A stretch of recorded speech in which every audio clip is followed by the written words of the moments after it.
예루살렘에 올라간 바울. 20장에서는 사도 바울이 에베소에서 장로들을 불러서 그동안에 배우고 가르쳤던 깨달은 말씀에 거하라. 사람을 의지하지 말고 하나님 말씀에 거하는 사람이 되어야 된다 하고 말씀에 거하라고 부탁을 하고, 주에서의 말씀하신 바 받는 것보다 주는 자가 복이 있다함을 기억하고 베푸는 삶을 살아라 하고 권면했습니다. 그리고 이제 1절로부터 여기 14절까지는 원래 예정했던 대로 예루살렘으로 가기 위해서 여러 곳을 거쳐서 마침내 예루살렘까지 가는 여정이 기록이 되어 있습니다.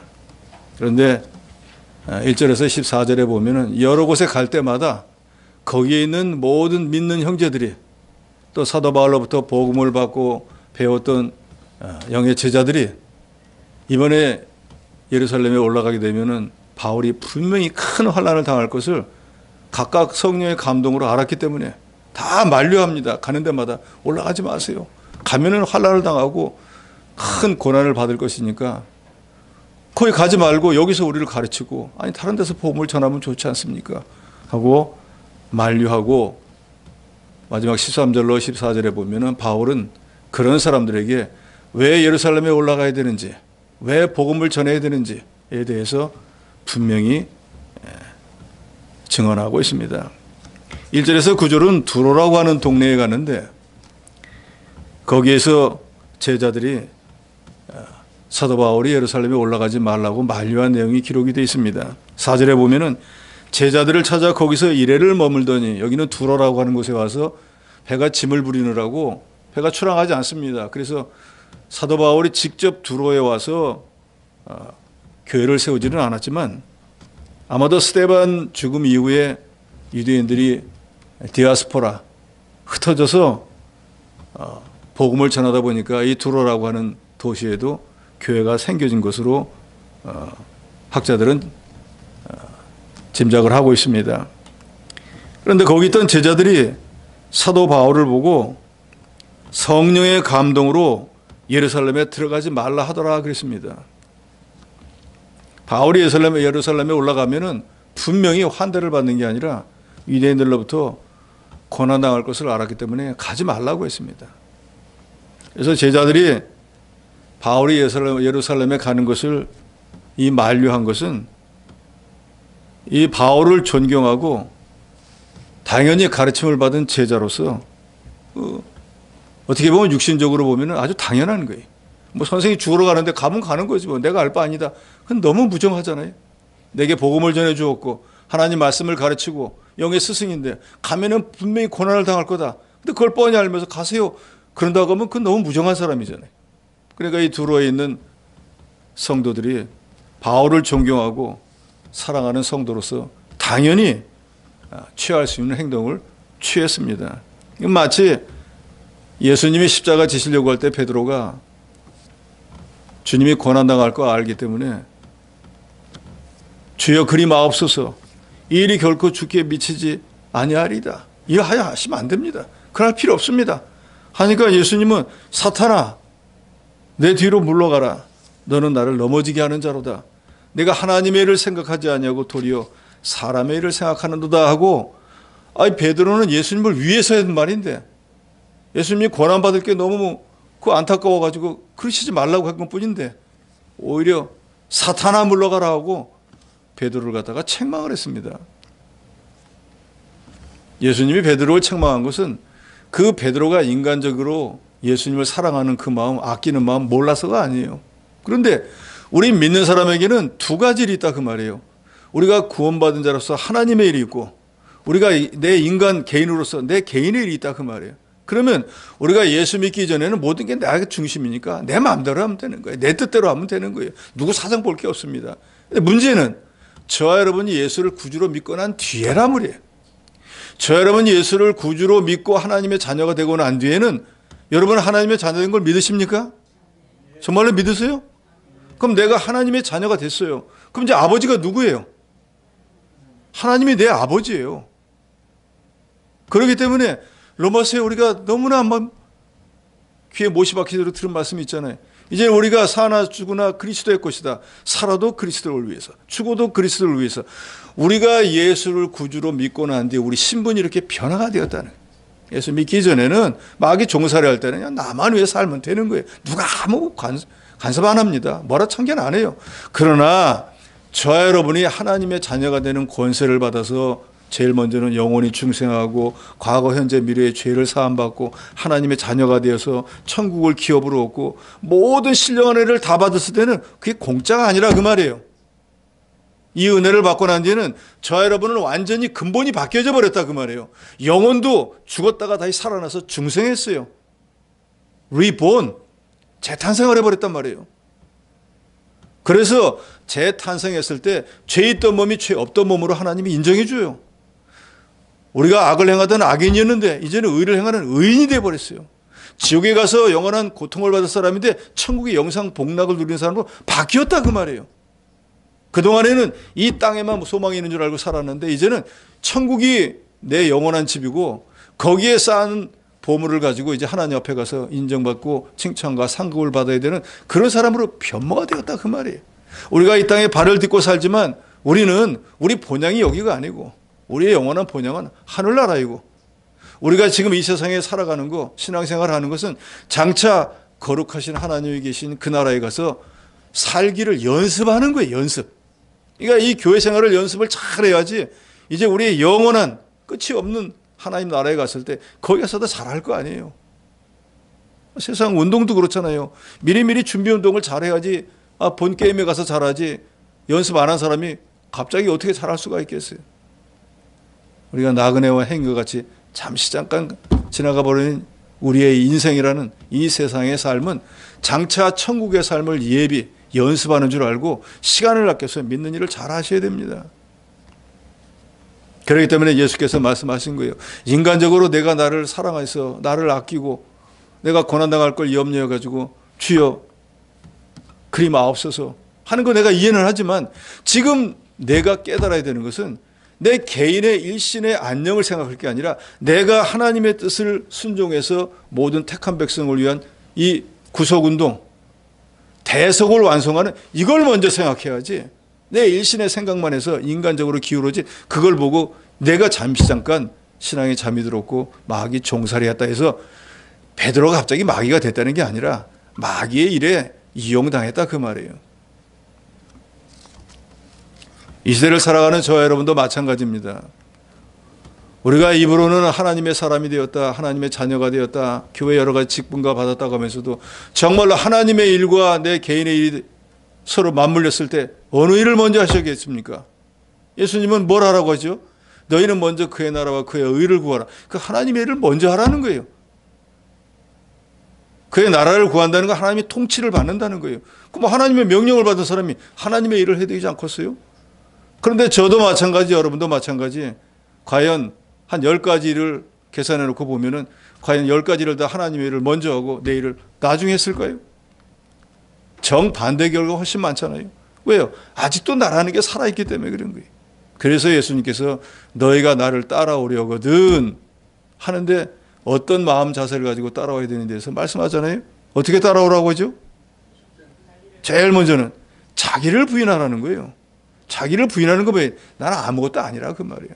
주님 앞에서 저는 아무것도 아닙니다. 아무 능력도 없습니다. 아무 힘도 없습니다. 아무 지혜도 없습니다. 그러면 아무것도 못하면 어떻게 되겠어요? 인도자를 따라가야죠. 주님이 말하는 대로 따라가야죠. 저와 여러분이 예수를 구주로 믿고 난 뒤에는 예수라고 하면은 정말로 벌벌 떨면서 그분이 뭐라고 말하면 그게 사는 길인 줄 알고 따라가는 그런 사람이 되어야 되는 거예요. 뿐만 아니라 자기를 부인하고 그 다음에는 뭘 하라고 합니까? 주님이 짐지어준 십자가가 각각 있는데 남의 것 쳐다보지 말고 자기 십자가를 잘 치고 따라가야 된다는 거예요.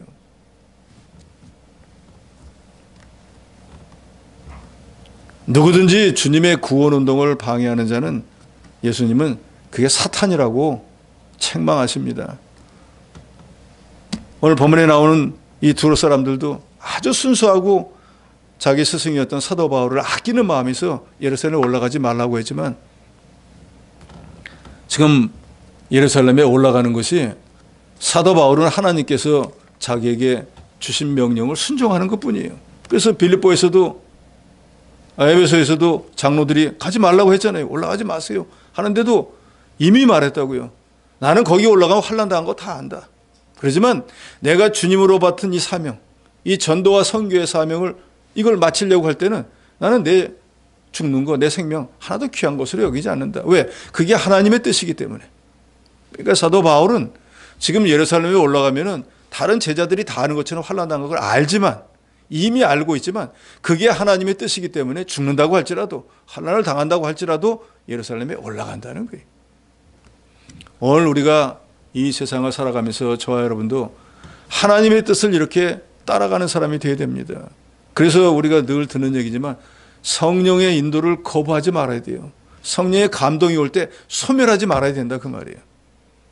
이번 성탄절에는 올 한 해 동안 하나님이 지켜주시고 감사했으니까 내가 작년에 못한 걸 한번 해야겠다 하고 마음에 감동이 왔는데 이어 마귀가 무슨 지금까지 안 그랬는데 뭘 올해라고 마음을 쓰려 그래, 올해라고 믿음을 쓰려 그래 하면 그렇지 하고 성령을 소멸하는 어리석은 사람이 되지 마시기 바랍니다. 성령의 감동은 뭐예요? 내가 누가 뭐 칼을 들이대고 총을 들이대고 하는데 기도하는 가운데 마음속에 감동이 오는 거야. 이런 걸 하면 좋겠다. 그 성령께서 감동시키는 거예요. 그런 그를 쫓아가면, 따라가면은 안 될 것 같아도 되게 되는 거예요. 그럴 때 믿음이 조금씩 진보하게 되는 겁니다. 늘 그걸 거부하니까 내내 그 자리에서 맴맴 도는 거예요. 배가 멀리 나가려고 하면은 묶여있는 끈을 풀어야 가지, 끈을 묶어놓고 아무리 노를 접어야 제자리에서 왔다 갔다 할 수밖에 없는 것과 같은 거예요. 그래서 성령의 감동이 오실 때 소멸하지 마시기 바랍니다. 또 성령께서 이렇게 깨닫게 했잖아요. 예루살렘에 올라가라 했으니까 사도 바울은 그 성령이 인도하시는 대로 가는 것뿐이에요.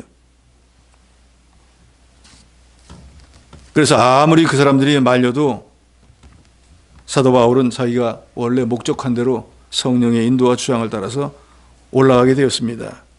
그래서 6절에 보니까 5절에 여러 날을 지낸 후 우리가 떠나갈 새 그들이 다 그 처자와 함께 성문 밖까지 전송하거늘 우리가 바닷가에서 무릎을 꿇어 기도하고 서로 작별한 후 우리는 배에 오르고 그들은 집으로 돌아가니라. 바울이 이제 떠나가는데 그 제자들은 자기 아내 아이들까지 동행해가지고 사도 바울이 배 타고 가는 그 바닷가까지 나와서 전송했다 그랬습니다. 그러니까 이 제자들이 바울을 이렇게 환송하는 거 보면은 바울이 이 참 얼마나 존귀한 하나님의 사역자인가를 인정하고 그 이제 예루살렘에 올라가면 큰 환난을 당할 걸 안타까워하는 마음으로 이렇게 환송하고 전송을 했던 것 같아요. 하나님의 종도 인간적인 면만 보면 완전하지 못하고 결점이 많습니다. 아브라함도 자기 아내를 갖다가 누이라고 거짓말하기도 하고, 노아도 술에 취해가지고 벗은 몸으로 들어누웠다가 자식들 죄짓게도 만들기도 하고 그랬지 않습니까? 그런 결점만 보면은 하나님이 쓰시는 종을 비방하고 무시할 만하지만, 만약에 그렇게만 한다고 하면 세상에 존중할 만한 교육자는 하나도 없어요. 왜요? 사람이 흠없는 사람이 세상에 어디 있겠어요?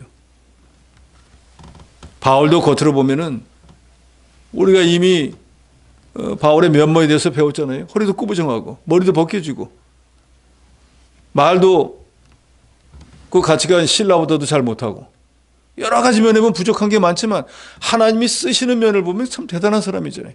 그러니까 모든 성도들이 그걸 보고 존중했는데, 하나님이 하나님의 종으로 쓰시는 면, 바른 진리를 전하는 면을 보고 존중했는데, 그렇게 하는 것이 성도들에게는 아주 유익합니다.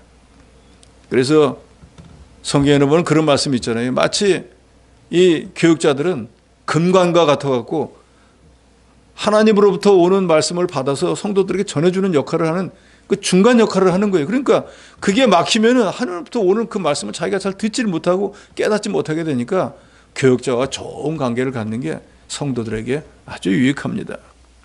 10절로 12절에 보면은 아가보라고 하는 선지자가 유대에서 내려와서 이 사도 바울이 앞으로 예루살렘에 올라가면 큰 환난을 당할 거라는 것을 예언을 합니다. 그런데 이 아가보라고 하는 사람은 누군가 하면은 사도행전 11장에 보면은 천하가 장차 크게 흉년 들 거다라고 예언을 했는데 글라우디오 황제 때 실제로 큰 흉년이 들었어요. 그러니까 이 사람이 예언하는 게 맞는다 그 말이에요. 위대한 선지자라 그 말이에요. 그러니까 이 사람이 그 흉년 들 것도 이미 예언해가지고 딱 맞췄던 사람이니까 바울의 환란 당할 거 예언했으니까 분명히 바울도 환란 당할 게 분명한 거예요.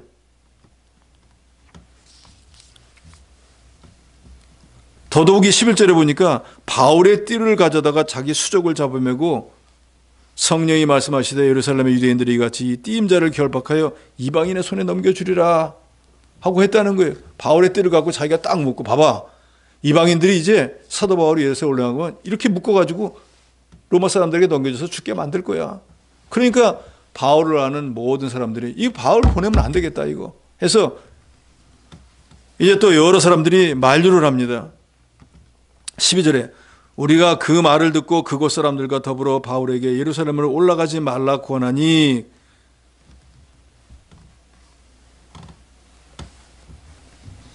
거기에 모인 사람들도 또 사도 바울 보고 가지 말라고 권면을 합니다. 그런데 바울은 13절에 너희가 어찌하여 울어 내 마음을 상하게 하느냐. 나는 주 예수 이름을 위하여 결박받을 뿐 아니라 예루살렘에서 죽을 것도 각오하였노라. 주 예수를 위한 일, 그 일을 감당하는 데는 무슨 환난이나 자기가 죽는 거 개의하지 않는다고 사도 바울은 말했습니다. 바울은 이미 예루살렘에서 환난 받을 거 죽을 거 각오했고 이런 각오는 자기가 개인적으로 이렇게 해야지 한 것이 아니고 성령의 인도와 주장을 받아 한 것이기 때문에 누가 뭐라고 해도 어떤 말로 해도 변할 수 없을 것이라고 말했습니다. 서두에도 말씀드린 대로 사도행전 20장에서 이미 에베소 장로들에게도 내가 달려갈 길 주 예수께 받은 사명 곧 하나님 은혜의 복음을 증언하는 일을 마치려 하면은 나의 생명조차 조금도 귀한 것으로 여기지 아니하노라. 그러니까 바울이 에베소에서 그래놓고 여기 두로나 아니면 가이사라에 와가지고는 아 그래? 그럼 그렇게 해야겠네. 한다면 이 사람도 마음에 왔다 갔다 하는 사람이죠. 그런데 사도 바울은 에베소에서나 두로에서나 지금 이 아가보 선지자가 말하는 가이사라나 어느 곳에서나 똑같은 말을 하고 있어요.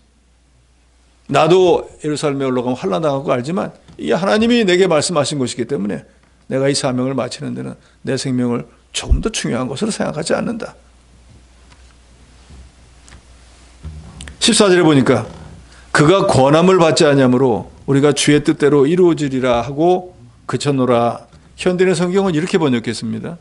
아무리 말려도 듣지 않으므로 우리는 주님의 뜻대로 되기를 바란다고 말하고서 더 이상 말리지 않았다. 그러니까 사람들이 뭐 이번에 가면 환난 당할 거니까 가지 말라고 뭐 이런 이유 저런 이유를 대서 계속 얘기를 하는데 아무리 말해도 사도 바울이 듣질 않으니까 주님의 뜻대로 되기를 바랍니다. 사람들은 말리다가 이 사람들이 더 이상 말을 안 듣구나. 바울은 이제 우리가 뭐라고 해도 예루살렘에 갈 거구나 해서 더 이상 안 말렸다고 하는데 이미 그것이 하나님의 뜻인 것을 바울은 알았고 그 사람들은 말리다가 이제 나중에 알게 된 거예요. 그러니까 이게 믿음의 차이인 거예요. 그래서 우리가 믿음이 진보해야 되는 이유가 바로 여기 있어요. 제가 여러분에 가끔 좀 설명드리잖아요. 1층에 살고 있는 사람은 10층에 사는 사람이 보는 걸 절대 못 봅니다. 아무리 띵띵이 해도 못 봐요. 그렇죠? 근데 10층에 있는 사람은요. 보고 싶지 않아도 봐요. 1층에 아파트 다음에 한 1층쯤 있으면 그 뒤에 무슨 일이 일어나는지 도저히 몰라요. 근데 10층에 있는 사람은요. 담 뒤에 일은커녕 저 뒤에 무슨 일이 있는지 다 알고 있다고요. 그럴 때 10층 사람이 와가지고 1층 사람 보고 저기 뭐가 하다면 1층 사람 절대 안 믿어. 자기 눈으로 안 봤으니까. 이게 믿음의 차이라 그 말이에요. 여러분도 실제로 신앙생활 해보세요. 내가 깨달은 어떤 걸 가지고 그 사람이 얘기해도 못 알아듣는 사람이 있어요. 불신자하고 한번 여러분이 대화를 한번 해보세요. 말이 통하던가요? 세계가 다르기 때문에 아무리 얘기를 해도 못 알아들어요. 영의 세계의 말은 육신에 사는 사람은 못 알아듣습니다. 같은 영의 세계에 있어도 수준차가 나면 못 알아들어요. 예를 들어 이렇게 생각해 보세요. 대학원생이 유치원생을 데리고 뭘 가르쳐 보세요. 유치원생이 알아들을까요? 예? 대학원생이 그 어려운 막 영어로 써가면서 하면은 그 유치원생이 그걸 알아듣고 할 유치원생이 어디 있겠냐 그 말이에요. 왜요? 똑같은 사람인데 왜 안 돼요? 수준의 차이가 있다 그 말이에요. 그래서 우리가 신앙이 진보해야 되는 이유가 바로 여기에 있는 거예요. 10년짜리와 20년짜리, 30년짜리가 달라야 된다니까요. 그런데 현실은 어떻습니까? 10년짜리나 30년짜리나 거기가 거긴 게 허다하잖아요. 왜요? 말씀을 듣고 깨닫고 행하는 진보하는 면이 없기 때문인 거예요. 영적인 세계를 사모하는 그런 면이 너무나 부족하기 때문에 예배당 나와서 천국 가고 하나님 앞에 눈도장 찍으면 됐지 하는 그런 생각이 다 치우쳐 있기 때문에 천국은 침노하는 자의 것이 쳐들어가지 않으면 절대로 신령한 것 내가 되지 않습니다. 세상에 제일 쉬운 일이 누워서 떡 먹기라 그러잖아요. 누워서 떡 먹기도 쉽지 않습니다. 누워서 떡 한번 먹어보세요. 예를 들어서 고물 많이 묻어있는 떡 뭐 있죠? 인절미. 누워서 한번 먹어보세요. 어떻게 되죠? 제대로 안 하면 눈이 있고 코고 다 들어와요. 정신 차려서 먹어야지. 그러니까 누워서 떡 먹기도 쉽지 않은 판에 신령한 은혜를 받는 건 말할 것도 없죠. 그런데 많은 신앙인들이 그냥 예배당만 나오면 거저 다 주는 줄 아는 거예요. 그런 거 없어요. 심지 않고 거두는 법은 세상에 없습니다. 더더욱이 육신의 것보다 신령한 일은 더욱 어려운 일이에요.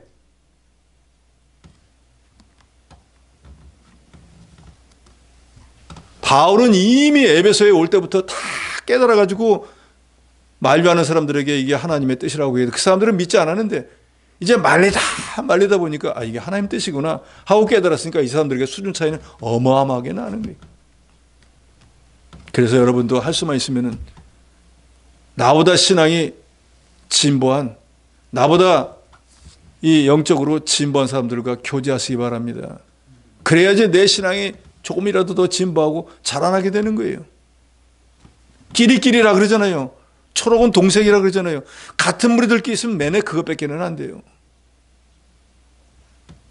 그래서 여러분들에게 가끔은 예를 들어서 영적으로 더 뛰어난 교육자들을 초빙해서 말씀을 듣기도 하고 아니면 또 사경이라고 하는 특별히 성경을 중점적으로 배우는 그런 기회가 있으면 거기 가서 하나님 말씀을 배우기도 하는 이유가 다 거기에 있는 거예요. 물론 자기 교회를 다니는 목사님이 열심히 푸른 초장과 실만한 물가로 인도하기 위해서 성경을 연구하고 가르치겠죠. 그런데 사람이라는 게 다 틀리잖아요. 또 이런 신앙의 어떤 여러 가지가 다르기 때문에 많이 듣고 배우는 게 좋아요. 사도 바울은 성령께서 예루살렘에 가면 결박당할 거 알게 하셨지만 알면서도 올라갔습니다. 그거 왜 그랬을까요? 환난 받을 걸 알면 피하도록 하나님이 해주면 좋은데 왜 굳이 환난을 받으러 가라고 올려보냈을 거예요? 환난 받을 각오를 하고 준비하고 피하게 하기 위한 것이 아니고 주를 위해서 복음을 전하다가 고난받으면 하나님 앞에 가면 상급이 많습니다. 마태오 5장에 보면 예수님께서 그러잖아요. 너희 앞에 있던 모든 믿음의 선진들도 다 그런 고난을 당했다. 그냥 평안하게 살다가 복받고 형통한 삶을 살다 죽은 게 아니고 누구든지 자기 믿음을 지키고 하나님 말씀을 지키려고 다 고난 당했다는 거예요. 그러니까 이 시대를 살아가는 저와 여러분도 이런 고난이 마땅히 우리에게 있는 줄 알아야 됩니다. 성경에 분명히 나오잖아요. 주께서 우리를 은혜로 구원해 주셨던 건 거기에만 있는 것이 아니고 주를 위해서 우리가 고난도 당해야 된다 그랬다고요. 그런데 이 시대에 많은 신앙인들이 복 받는 거는 관심이 있지만 주를 위해서 고난 당하는 건 알지도 못하고 하려고 하지도 않습니다. 자기에게 주어진 좋은 권리 특권만 취하려고 하지 자기에게 주어진 책임과 의무는 나몰라라는 게. 우리 믿는 사람들은 내게 준 특권을 사용하기 전에 먼저 하나님께 대한 책임과 의무를 다하는 사람이 되어야 돼요. 그 책임과 의무는 다른 게 아니에요. 요새 우리가 늘 성경을 통해서 끊임없이 사람의 본분이 뭐라고 하죠? 하나님을 경외하고 그의 말씀을 지키는 것이라. 이게 사람의 본분이에요. 다른 말로 하나님께 영광을 돌리는 거예요. 이게 우리가 마땅히 해야 될 일이라고. 이게 의무예요. 이게 사명인 거예요. 그런데 그런 일에는 서로 관심이 없고 하나님 앞에 나오면은 이거 주세요, 저거 주세요. 맨 복 달라는 얘기에는 없어요. 하나님께서 이런 복을 주셔서 제가 이걸 돌려드립니다. 하나님께서 이런 복을 주셔서 제가 너무 감사해서 이걸 드립니다. 하고 하나님 앞에 이거 드립니다. 저거 드립니다 하는 사람은 없고 이것도 주세요, 저것도 주세요. 날마다 달라는 사람들만 있어요. 하나님도 너무 피곤하기는 거예요. 그렇지 않겠어요? 온 교인이 모이면 맨날 달라는 얘기밖에 안 하잖아요. 우리 교회뿐만 아니라 이 지구상에 있는 다 교회 모든 성도들이 모이기만 하면 달라고 하니 예배 시작만 하면 하나님이 얼마나 머리가 아플까? 반대가 되면 하나님이 얼마나 기뻐하겠어요? 달랄 줄 알았더니 하나님 제가 이걸 드리겠습니다. 하나님 제가 이걸 바칩니다. 이거 받아주세요. 하면 하나님이 아니 이것들이 오늘 어찌 해가 서쪽에 뜰라나 웬일이나 그러지 않겠어요? 이제야 정말 구속의 은혜를 깨달았구나. 내가 너희들에게 은혜를 베풀고 너희 삶을 복되게 하는 게 내 은혜인 줄 아는구나 하고 하나님이 기뻐하시지 않겠느냐 그 말이에요. 이제는 우리가 정말로 자족하는 삶을 살면서 좀 하나님 앞에 베푸는 삶을 살아야 돼요. 왜 사도 바울이 에베소 장로들에게 내가 너희들이 말씀 가운데 거하면서 주에서의 말씀하신 바 받는 것보다 베푸는 자가 복이 있다는 말을 왜 했을까요? 이제는 하나님으로부터 우리는 갚을 수 없는 큰 은혜를 받은 사람이잖아요. 지금 당장 죽는다고 해도 천국에 갈 수 있는 복된 사람이 되었잖아요. 그러니까 이제 우리가 세상에 머물고 있는 동안에 우리가 거저받은 이 복음을 전하는 자가 되어야 돼요. 그걸 전하려고 하면은 그냥은 안 되잖아요. 그러니까 우리가 가진 걸 가지고 물질로 좀 희생을 하기도 하고, 요새는 그런 거 없지만 한 20, 30년만 해도 누가 주변에 이사 왔다 그러면 막 가가지고 이삿짐도 날라주고 막 그러지 않았습니까? 그런 베푸는 삶을 살아야 된다 그 말이에요.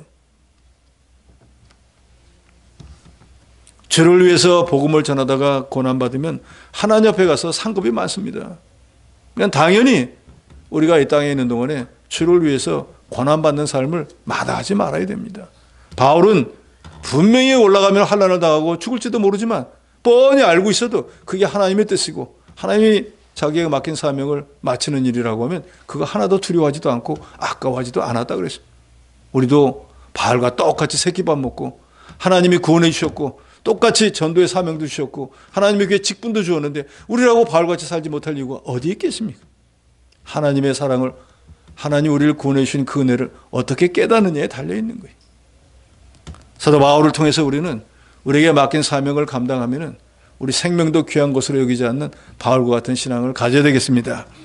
15절에서 40절까지는 내용은 길지만 유대인들의 핍박, 그런데 그 유대인들이 아무리 사도 바울을 죽이려고 했어도 하나님이 바울을 구원해 주었다 하는 그런 내용입니다.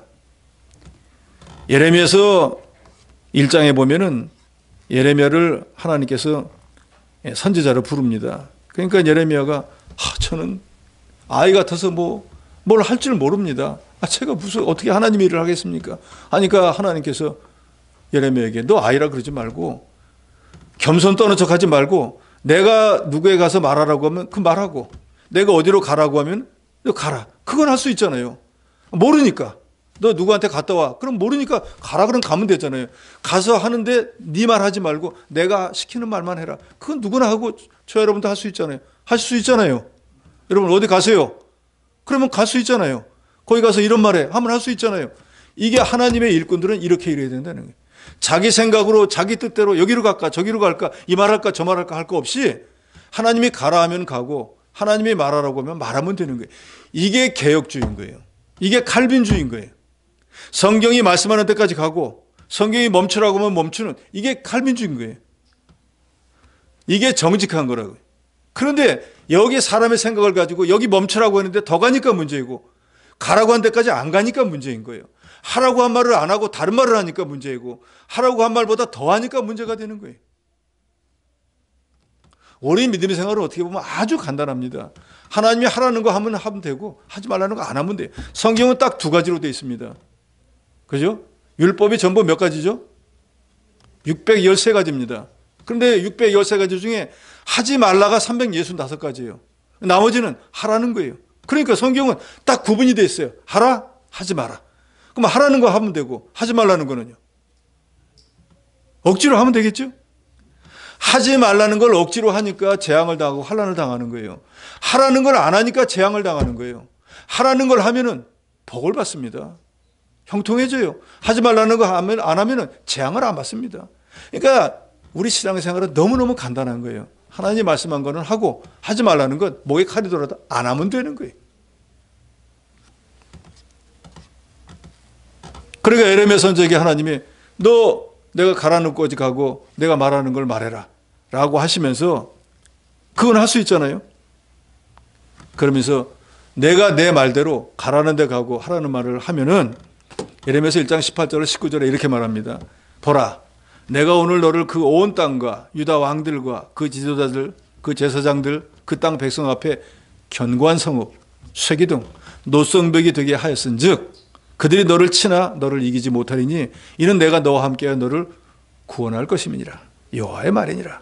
이미 하나님이 이 예레미야를 하나님의 일꾼으로 삼을 때에 이제 예레미야가 가서 상대해야 될 유다 왕이나 지도자들이나 제사장이나 그 백성들이 이 예레미야를 볼 때 견고한 성읍, 쇠기둥, 노성벽처럼 믿음이 견고한 자로 보이게 한다는 거예요. 그래서 믿음을 가지고 예레미야와 어떻게 하려고 해도 안 되고 육신적인 방법을 가지고 그 사람들이 예레미야를 어떻게 하려고 하면은 하나님께서 내가 너를 구원할 것이라 그래요. 이것은 예레미야만 해당된 게 아니라 오늘 이 시대에도 하나님의 말씀대로 사는 모든 사람에게 적용되는 말씀이라는 거 여러분 믿으시기 바랍니다. 그러니까 우리가 약하죠. 힘도 없죠. 배운 것도 없죠. 걱정할 게 하나도 없어요. 저와 여러분을 하나님이 일꾼으로 삼았을 때는 예레미야처럼 우리가 하나님의 말씀대로 살면 견고한 성읍, 쇠기둥, 노성벽이 되게 해주셔서 다른 어떤 악한 세력이 우리 해하지 못하도록 지키고 보호해 주신다는 거예요. 오늘 본문에도 사도 바울이 이제 예루살렘에 올라갔습니다. 제가 다 읽지는 않겠어요. 올라갔더니 거기 유대인들이 몰려와가지고 이 사람 모세의 말을 지키지 말라고 하고 할례 안 받아도 된다고 하고 율법 안 지켰다고 하는 이 사람 아주 하나님을 모욕하는 사람이야 해가지고 소동을 일으킵니다. 그러니까 뭣도 모르는 사람들이 전부 거기 부안해동해가지고 이런 자는 죽여야 돼 하고 바울을 죽이려고 합니다.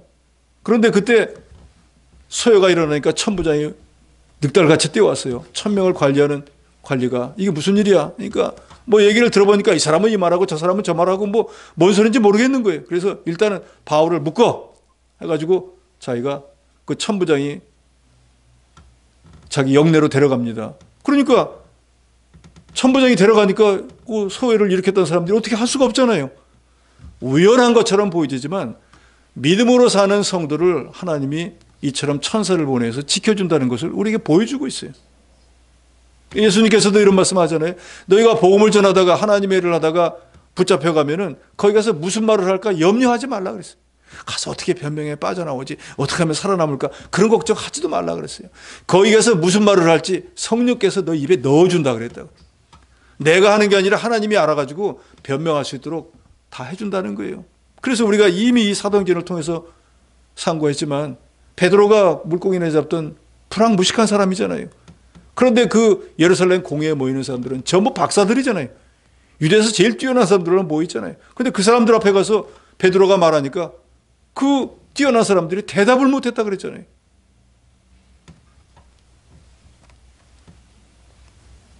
우리가 하나님 말씀대로 살면은 하나님이 성경에 분명히 말씀하신 것처럼 천사를 보내서라도 우리를 지키고 보호해 주십니다. 다만 하나님의 뜻에 따라 하나님의 말씀대로 살 때인 거예요. 이 조건을 알아야 됩니다. 예수를 믿는다고 하면서도 내 생각, 내 뜻대로, 내 욕심대로 하면 하나님이 안 도와줘요. 그 도와주면 하나님이 같은 범죄자가 돼버릴 거 아니에요. 그러잖아요. 악한 일을 하는데 그 일이 잘 되도록 하면 하나님이 도와준다고 하면 그건 말이 안 되죠. 그러지만 하나님의 뜻대로 하나님의 일을 할 때, 교회의 일을 할 때는 하나님이 함께 하시고 어떤 고난과 환난이 닥쳐도 능히 감당할 수 있도록 능력도 주고 지혜도 줍니다.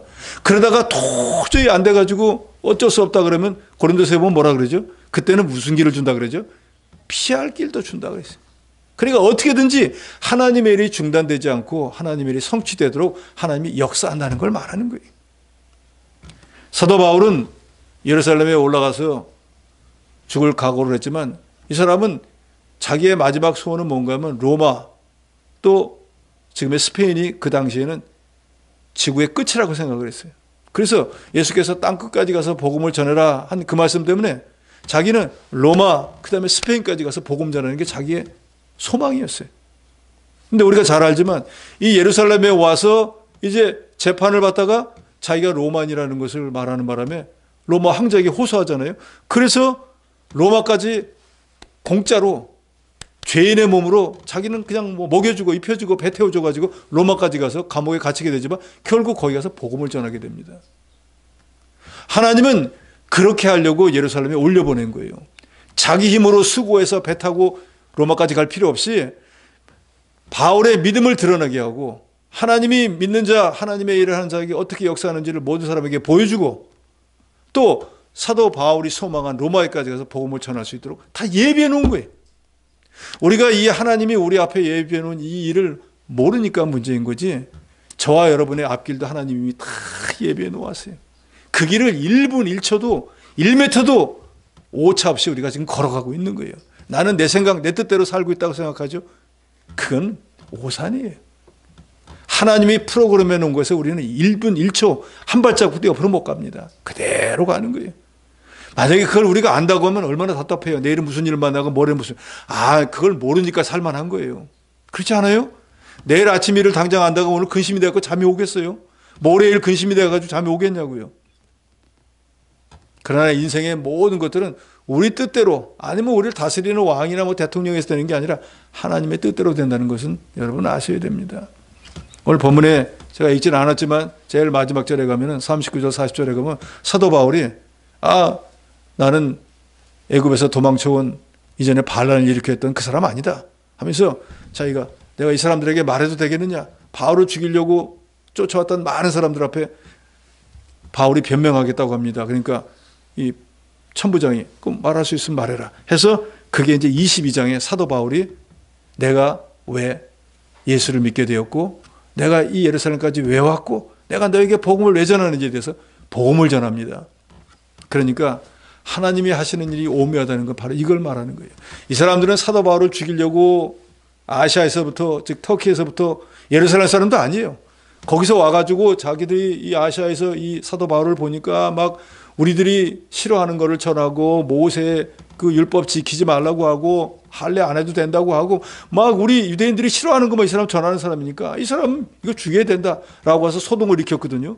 그래서 이제 죽이려고 막 끌고 가는데 하나님이 천부장을 보내가지고 구원했는데 그 천부장이 구원해내고 난 뒤에 사도 바울을 통해서 그 사람들 앞에 세우고 네가 말하라는 거예요. 그러니까 결국은 바울이 자 내가 너희들에게 좀 복음을 전하라니까 좀 모여봐라 하면은 이 사람들이 이렇게 수백 명 수천 명이 모였겠어요? 결국은 바울을 죽이려고 했던 사람들 앞에 바울은 뭘 하게 되는가? 전도를 하게 된 거예요. 그러니까 자기들은 죽이려고 때로 몰려왔는데 하나님은 그런 사람들을 모아놓고 사도 바울을 통해서 복음을 전하게 만든 거예요. 희한하지 않습니까? 그러니까 우리가 하나님이 하시는 일을 어떻게 추측을 할 수 있겠어요? 이사야서에 그런 말이 있잖아요. 하나님이 가시는 길과 하나님이 생각하는 건 우리가 생각하는 것과 우리가 가는 길과 마치 하늘이 땅에서 먼 것처럼 동이 서에서 먼 것처럼 우리가 상상 못해요. 추측도 못합니다. 그러니까 그저 우리는 하나님이 감동 주는 대로 따라갈 것뿐이에요. 그러면은 죽을 것 같아도 살고 망할 것 같아도 흥한다는 게 바로 여기에 있는 거예요. 바울도 이런 일이 일어날 줄은 몰랐거든요. 이 사람들에게서 죽지 않으면 다행이다 생각하고 있는데 오히려 그 전도의 길을 만들어서 22장은 내도록 그 사람들에게 복음 전하는 내용이에요. 사도 바울이 천부장에게 내가 좀 돈을 줄 테니까 복음 전하게 사람을 좀 모아달라. 모아주겠냐고요. 그런데 하나님이 다 모아준다니까. 왜요? 거꾸로 죽이려고 하는 사람들을 모아서 복음을 전하도록.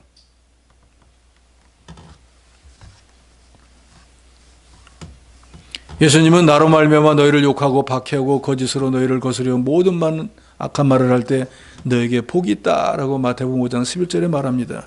또 몸은 죽여도 영혼을 죽이지 못하는 사람을 두려워하지 마. 아무든지 나를 따라오려면 자기를 부인하고 자기 십자가 지고 나를 쫓을 것이라. 누구든지 제 목숨을 구원하고자 하면 잃을 것이요 누구든지 나를 위하여 제 목숨을 잃으면 찾으리라 말씀. 바울은 내가 목숨도 잃는 거 상관하지 않는다라고 죽을 걸 각오하고 왔는데 죽는 게 아니라 살잖아요. 구원해 주시잖아요. 그러니까 예수님 말씀이 딱 맞는 거예요. 살려고 악을 쓰고 발악을 하는 사람은 죽게 되고 주를 위해서 죽음까지 각오하는 사람은 죽는 게 아니라 오히려 하나님이 전도의 길을 더 마련해서 복음을 전할 수 있도록 역사하시는 거예요. 저와 여러분들도 이 바울의 이 두 가지 신앙을 본받아야 됩니다. 기왕에 예수 믿고 구원 얻고 바울처럼 우리도 직분과 사명을 받았다고 하면은 목숨을 다해서 충성하고 사명을 감당하려고 하는 사람들이 돼야 될 것이고 주의 일을 하다가 조금 어려운 일이 했다고 아이고 이거 못하겠다고 뒤로 물러서지 말고 바울처럼 주의 주권을 믿고 나가면은 하나님이 천사를 보내서 건져주고 오히려 그 환난이 더 유익을 주고 하나님의 영광을 드러낼 수 있는 기회가 된다는 것을 저 여러분이 분명히 아시고 우리도 바울처럼 바울이 끝까지 자기 길을 걸어갔던 것처럼 우리도 주님 앞에 갈 때까지 고난과 죽음을 각오하고 끝까지 주님을 따라가는 저 여러분이 되어야 되겠습니다. 하나님 아버지 은혜를 감사합니다. 사도 바울은 예루살렘에 올라가면 환난을 당하여 혹시 죽을지도 모르는 것을 분명히 알고 있었지만, 그래서 두로를 비롯한 여러 곳의 제자들이 가지 말 것을 권면하였을 때도 성령의 감동으로 이미 깨달은 것을 변개치 아니하고 하나님의 뜻을 따라 예루살렘으로 올라갔다고 했습니다.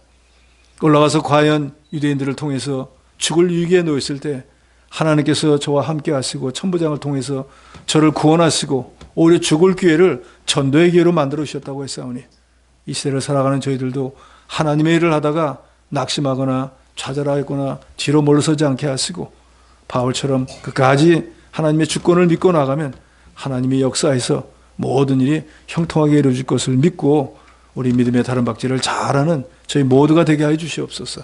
감사하오며 예수님의 이름으로 기도하옵나이다. 아멘. 네, 찬송가 336장입니다.